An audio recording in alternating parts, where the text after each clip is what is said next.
Hi there, this is Dylann Song with Records of the Grand Historian, and I'm happy to report that I think my microphone is working, and I'm so happy about that. So, I just had a brainstorm this morning, and I wanted to film this about, I just feel like I suddenly understood the 816 of the Georgia Guidestones, and this number has popped up again with Dylann Stormrooof here. So, first of all, a little bit of background here on this story. This is a hoax. This was a drill on the Home Security website. They achieved a few different objectives with this hoax. A few of them, well, actually, three that I can think of offhand. One of them is to pull more people into the church, get them to, give their lives over to Jesus, and because they are going to militarize the churches. The pastors are going to become militarized, and they're going to tell you to obey the government and hand your family over. So they need more people in the church so that they'll have an easier transition with that. That was one objective. The other objective was to create racial tension, because the more racial tension we have, the more helpless the white people are, because we will lose the community of the black people who are very strong and cohesive, and they are more independent-minded, frankly, than I think the white people are just more sheep-like, and black people think better, think more independently. Now, I'm not going to, they're having problems. They're having problems. They've been infiltrated. However, just like everybody. But in general, we shouldn't have a race war. We need to stand together. So they were throwing wood and gasoline on the fire of the race war here. The other objective is to make Obama look good, so he can sing Amazing Grace at the fake funeral and win over a bunch of churchies. And then another objective was, I know I'm off topic on the 816, but it's kind of important to maybe mention these things. The other agenda was I know a lot of people are like, they used actors in here, and they did use some actors, for sure. They have drills, but they have a whole drill school there in Charleston. It's like a university, and they're going to have the most modern equipment there at their university. And in a place where they're running drills, they are going to use they're going to test their most cutting edge technology. And what they did was, some of those actors were so bad that they really couldn't. Nobody acts that bad. You can get a middle school person to act better than that. And they weren't blinking right, and they weren't speaking completely naturally, and some of them wore the same clothes from day to day. And I am going to say, I don't even think this is out on a limb, although, maybe I just live out on a limb. Those were cyborgs. They are not human. One of those young men whose mother died, and he was very forgiving and blinking very strangely, and his face looked exactly like Buzz Lightyear, except for that he was black. He was way too symmetrical, and his eyes blinked way too calmly. So he was a cyborg, and what they are accomplishing with that is the people who watch the news are becoming subtly acclimated to seeing robots acting as humans on television, and then this is going to acclimate them so that when they see one in real life, they're not going to be surprised. They're not going to notice the strange blinking. Plus, as the it's just like in Star Trek, where Data became more human by learning how to act. So as they increase their technology with the cyborgs are going to be harder and harder to detect. But right now, they're still kind of easy to detect. And that's why they don't have cyborgs in the regular communities. They use them in these drills. Now here, we know this is a drill. They must be using rubber ammo or something, or maybe some of the cops aren't in on the drill because he's wearing thousands and thousands of dollars of armor, even though he doesn't have a job. But here's what we need to talk about. Besides those four objectives, they are putting, the fifth objective would be to put these codes on the screen. We have the Georgia Guidestone number here. We have a 13 here. The W is a 23. The E is a 5, and the D is a 4. So this is the Ed is a 9, and the W is 24. So you have a 9, 23. So we have a birth number right here. This is the 266th day of the year. Okay, so we also have a 13 here. This is not a mistake to have a 13 here because we have another 13 over here. So this is not quite a 13 mirror, it's a 13 gate. And I've talked to you about gates. Talked to you about the 101 gate of the gematria, say, of Jupiter and all of the different 101 gateways that I have found. And I touched just recently, I think in the very last video I did, I showed a 606 gate. This is a 1313 gate. Now, if you took this, like say the whole center part of it was a 0, like a gate, like a 101 gate, and this is a 13013 gate, that is Bob. If you take your 13, smash it together to a B, and the other 13 smash it together to a B, that's Bob, as in Barack Obama. So, something to think about. Now, in the center, we have an 816, and I was just kind of, what is this? And it didn't come to me in 24 hours. Most things come to me in 24 hours. This has been a little while, but all of a sudden I realized this morning this is a 618 backwards, because I just did a blog post. Let me show you. Let's go to the blog post. July 14th, and I have a few topics in here. This is about ancient Babylon and the meaning of the word free.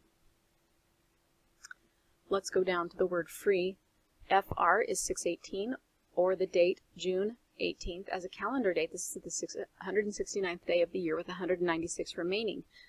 The number 6 is what is called a perfect number. That is, the quotients not including itself add to equal it. There's 2 perfect numbers. The other one is 28. But 618 is also, besides, this is going to be a 6-9 number. I want to talk about the 6 9s because it's the 169th day of the year. 69 is a perfect balance number and means balance of the elements. It means freedom from the time trap we have here. And that's why the F and the R are in the beginning of the word free. So, just an aside, besides the 6 9, it's interesting to note that you have all of these field numbers. A lot of people get worried about the 666 numbers. They are field numbers. We can think of them as field numbers because I think that it clouds our thinking when we are scared of numbers or symbols. And we just need to calmly look at the associations. In the Epic of Gilgamesh, which happened a long time ago, I believe, before, I'm going to say, yeah, before the flood. Actually, I'm not sure. But that was a time where the whole world was in the 6th dimension. And we had a lot more mythical and strange creatures, but you had more magic happening because the world wasn't so thick and physical. It was a 6th dimension. Now I believe we are either in the 3rd or we believe we are in the 3rd. And either way, our belief is holding us in the paradigm of the 3rd. So the 6th number of the field is actually a step up from the 3rd. So we can't really vilify it, although, modern commercialism does use it in that way of like vilifying it. So it's, a lot of people do that. The 18 is, of course, a 6 plus 6 plus 6. Okay, so the 6 9 just, it's about the balance of the elements, and it's the center of the Freemason arch, where they balance their solar tendencies and their lunar tendencies. And this is actually the dome of our world. It's a flat version of it, and we have the 7 stars of the Pleiades here, and we have some other symbols, which I think I do know these. I just can't really think of them right now. But this is mostly about balancing the air, water, fire, and earth. And the ancients thought that the crab was the animal that best reflected this balance. Now, that doesn't mean that we worship the crab. I think that a lot of people get confused about Egyptians worshiping the sun. They didn't. Maybe they did, but I don't think we can jump to that conclusion. I think they were sun experts. So, looking back, if they saw, you know, if we wrote in stone pictures about what people do today, people would think we were television and cell phone worshippers. So we can't really say what they worshipped. We can say that they were solar experts. And these guys aren't crab worshippers either. They are just using the crab as a teaching tool for the balance of the elements. So that is the whole concept of the F and the R, the 6 to the 9. Now, if we take this backwards, see how the 6 and the 9, if we take this backwards, the 18, the 8, or the 9 to the 6, this is the fall from the 9th to the 6th. So that's what we're seeing here. This is the 9, and this is the 6. It's the opposite of free. If you go to this blog post, you can find out what the other two E's mean. They, in super fast, they are a two-way ticket through the wormhole. You can go. It's a sign of the free person can go in and out through the wormhole, enter the dome and leave the dome at will. So, but the fallen cannot. Now, so we have a 1313 mirror. We have 816, which is the R and the F. There's no words that equal this. I'm going to be kind of curious to see what they do on the 816 because they kind of have led up to it. I think, you know, some kind of token thing is going to happen or some other news clue. Here, this happened in 2014, but if you want to go look at the other 816 numbers, like the one in the Georgia Guidestones, where we also have the 1313, this is the M, it's the 13th letter, so that's the 1313 gateway. So they are definitely cluing you into the Georgia Guidestones, and I haven't done an alignment on Google Earth between the Charleston area and the Guidestones, but I'm going to guess there's some special numbers there. But here, on this, they also have jam, which probably is about the numbers. I haven't taken a close look. Other people have. There's a lot of really, really good decodes on the internet, and you know, this can be decoded so many ways. I don't think there's one way to decode this.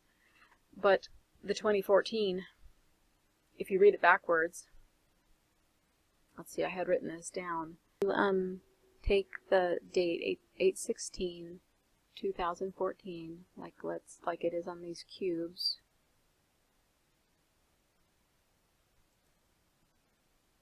and find my picture. Oh yeah, these are the skeletons that were found below the Hoover Dam, and Casey with Enter the Stars did a nice video on this, and you should go listen to that.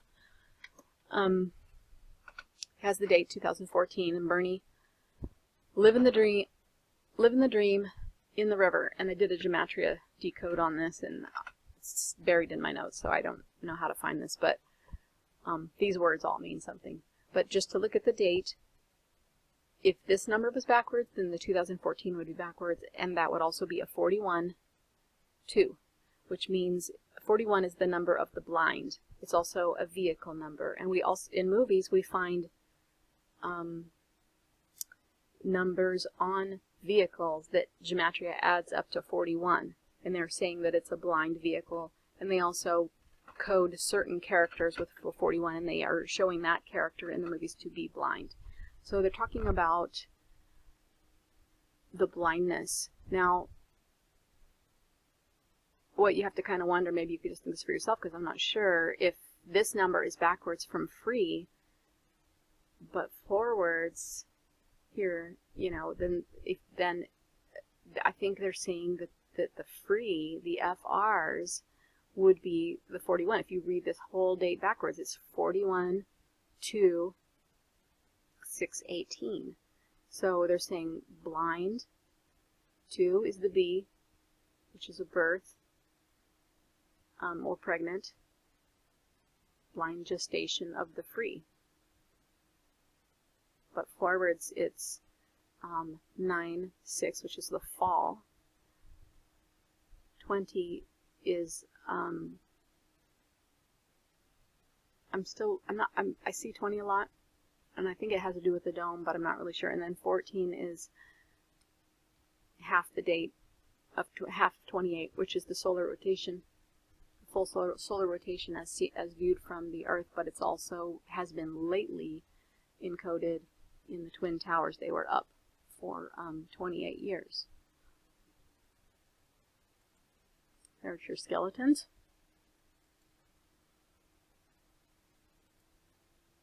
So we can come back here to this, and I think I covered everything. Oh no, I wanted to take you to Google Earth real quick.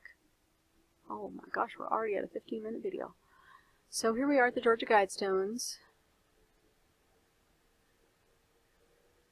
I wanted to show you these alignments. Now, Casey, I think, found that the keyhole here goes straight either to Dallas or the Hoover Dam. There's an alignment with the keyhole, so I have a hard time figuring out which way the keyhole actually goes from Google Earth.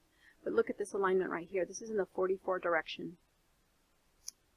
Now that can't be a coincidence, and that's the kill number, and we all know the subject matter of the Georgia Guidestones, so we can see what they're probably meaning with that. The heading going the other way is already different from the heading when you leave. This is between the Georgia Guidestones and I believe the Washington Monument, and then one of them goes to the Freedom Tower. If you've ever played around in Google Earth before, you know that these headings get kind of sketchy when you stretch them out.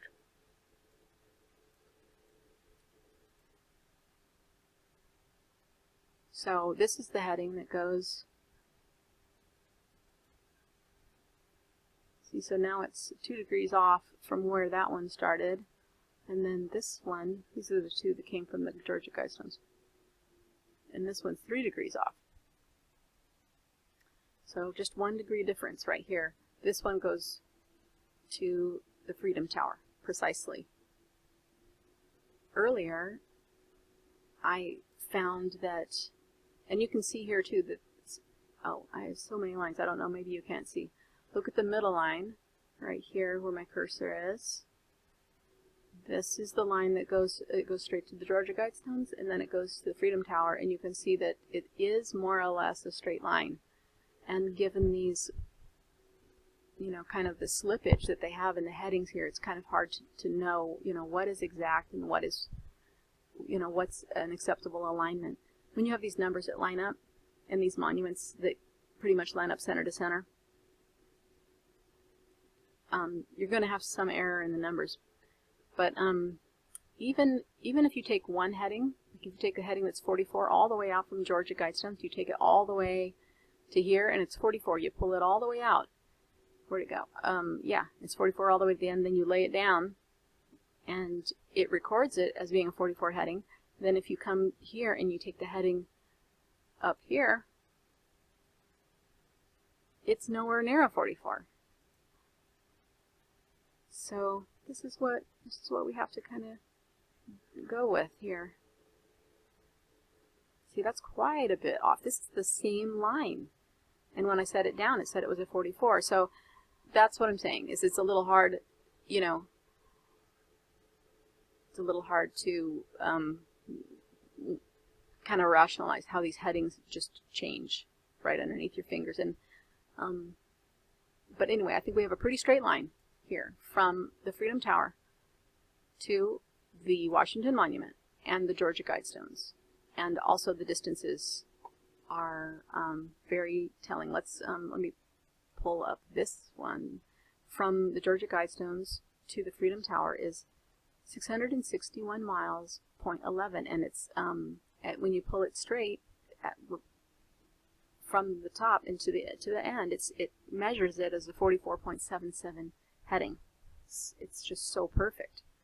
The other alignment that I did is Washington Monument to the Georgia Guidestones. This is going the other way, so it's the 227 heading. But if you measure that towards the north, it's really close to a 44. It's either a 45 or a 46. Let me see if I can. Oh, they're saying that's that one. Yeah, 45 going that way, and 2. See, this is what I think the real one is, the 226.11. but I'll take a 227. I'm just not sure what all the numbers mean. And then we have the Georgia Guidestones. Okay, so I showed you that one. And then we have from the Freedom Tower to the Washington Monument is in the 232. So there we have the 32 and the 83, which is an 11. And those are both numbers that we're concerned about in September. And then we have the 144 and the 20 again from the Freedom Tower to the Washington Monument. Now, Wayne Herschel of Hidden Records, and I recommend that you buy his book. I wish he would make more books. If he makes more books, if someone finds out about it, I would love to have more of his books. They're wonderful, except for that he does believe what NASA says.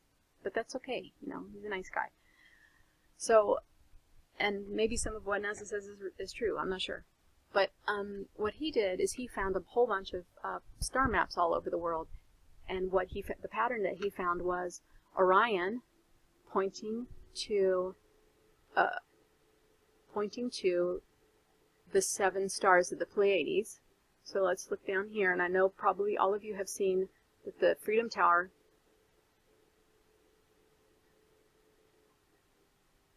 is the final star of Orion. You know what? I should have measured it from this spot. I measured it from the Freedom Tower. Just ideologically, I just thought that was the one. And, you know, the numbers are really good, but I would like to measure it from this one. So that's Orion. Orion in the sky, when you look in the sky, it points to the shoulder of Taurus, which they have changed to the leg of Taurus. And the leg of Taurus has the 7 stars in it, and most of the depictions of the 7 stars in the leg of Taurus all around the world are, they put the leg of Taurus in the shape, where am I? In the shape of a W, because it has the hook in it, and that is actually the shape of the star map of the Pleiades. You know, it's fairly exact, and so a W is a 23. So if the 23 means the Pleiades, or, you know, the arrival of the Pleiades, or anything the Pleiadian energy, I kind of feel like that's a hopeful thing. So if we have a 923, which is the completion of the Pleiadian, I'm kind of thinking that might be okay. I'm not going to make any decisions, though. Just looking at all the signs, trying to figure out what's going on. Okay, so normally they have it pointing towards the 7 hills of the Pleiades. In Rome we have 7 hills. Near Stonehenge we have 7 hills. In all of the pyramid maps we have the depiction of 7. You saw the 7 on the Freemason map, arch. You know, we're just not kidding. They are really talking about the Pleiades. The Pleiades has to do with the fish, has to do with the 7, and has to do with the dove. So also in Washington we have the 7 hills, you know, and they might not be real hills, but they are named hills. That means it's symbolic, and the 7 hills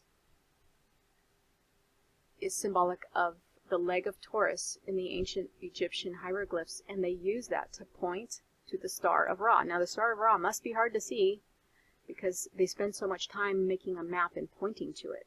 But in our case, the Washington Monument is also kind of like a little mini Orion, because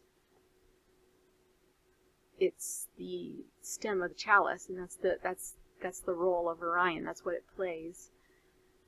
But it's also right there in the 7 hills.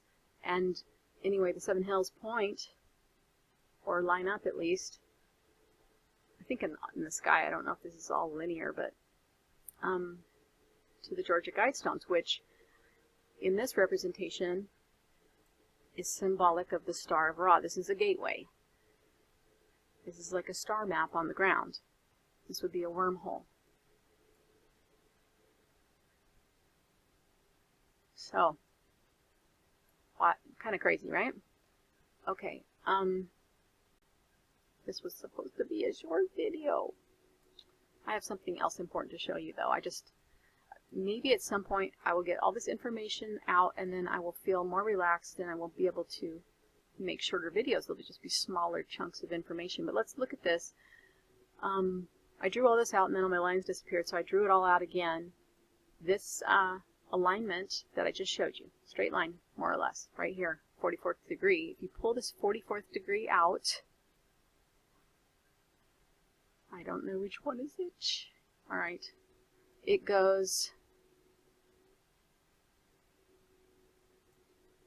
to, let's just pull it over here. It goes to, yeah, ancient Babylon. Here we go. Let's go in here and take a look at ancient Babylon. I don't know if I've done a live video on this before. Now, I had said, I think in another video, and I think I was mistaken to say that she looks directly out her eye to the Freedom Tower, but it's not so far off, depending on the view that you have here of her eye. I'm going to take this down now.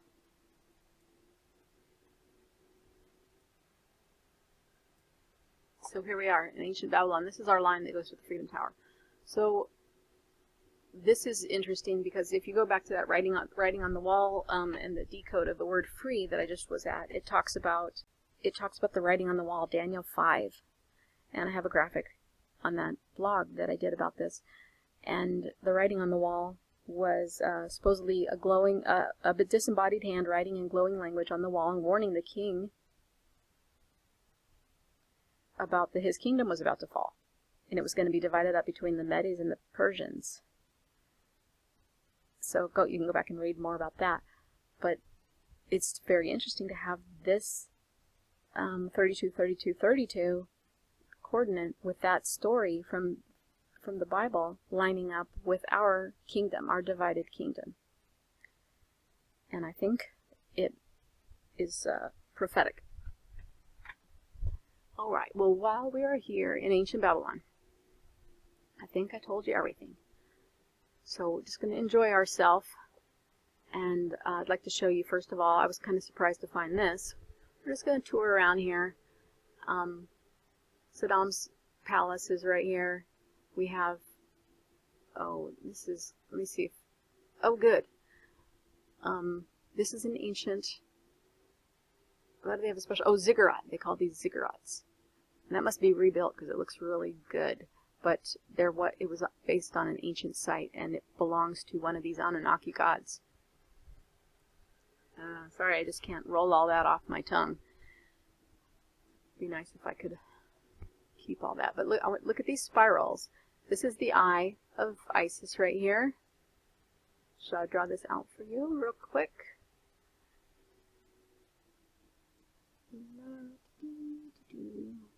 Okay, I won't see. There's a little mouth right here. Can you see this? They made like white dirt lips right there. And use the river. I'm sorry, missed the line right there. Then we go in. Oh, it's not going to let me zoom. Oh. Okay. We have a spiral right here. This is what I wanted to show you. This is her tongue. She is the spoken word. We'll just ignore my mistake that I made right there because it won't let me erase just that one. This is a line. This is her eye. All of ancient Egypt is back in there. We have another spiral right here.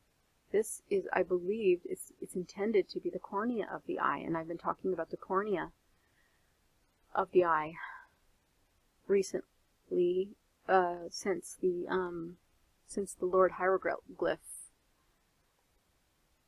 video that I did. Saddam's palace is on the cornea of the eye, and then this eye goes back and goes back to a T, which is a crossing. And since I messed it up, I can't see now and it won't let me zoom in. But go back into the brain, and we come back here, and we have I wrote the spiral the wrong way. I think that's the pineal gland. Then we have the rest of her hair right there. So there is some more of her body here. Let's take a look here. Oops.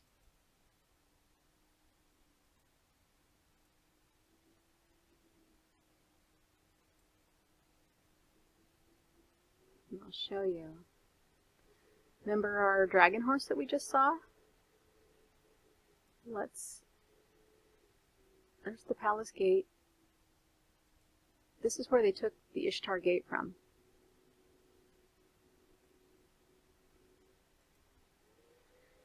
There it is. 1, 2, 3, 4, 5, 6, 7, 8, 9, 10, 11, 12, 16. 2 8s. 4s and 8s. 44s. 44 is kind of like the Georgia Guidestones, and this is on the same line. The Blue Palace is pretty cool, right? There's a lot to see. You should come here and poke around. This is Saddam's palace. Want to take a look? Let's take a vote. Do you guys want to take a look? I think I'm getting a yes. And that wasn't the right one to click on.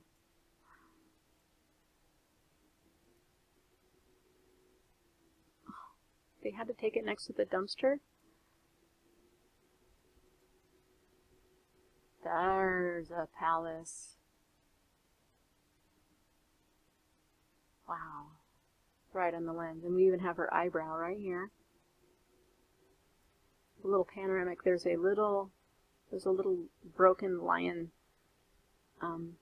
sculpture right here.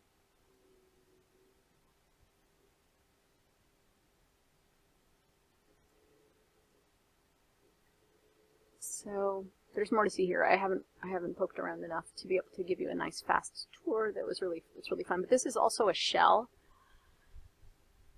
And we know some of the shell symbolism of this area. I don't believe this dispute was about oil.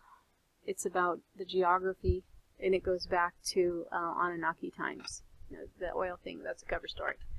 But oil has to do with awareness, and shell is a symbol of awareness. It's actually a Venus symbol. So not only is this a spiral, and that has to do with the sacred geometry, but it's also a shell. And I saw a few shell buildings inside the Christ child's head. And so I need to be more aware of that symbol. And then we have a little trident right here. I don't think this is a mistake.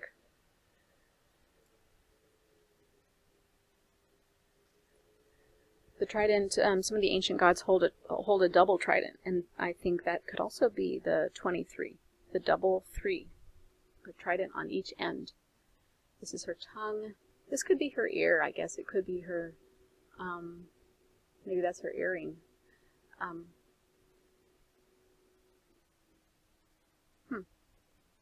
And then if we go to the back of the eye, we do have a short cross right here. Oh, look.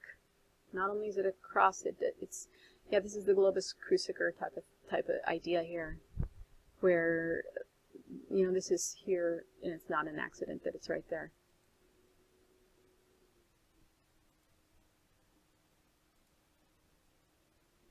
So they are living within the eye of Ishtar.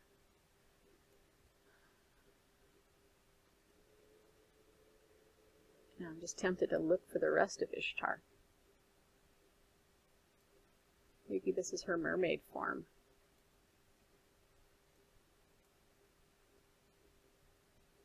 I wonder if there's a Disneyland down here with something in it. Nope. Okay.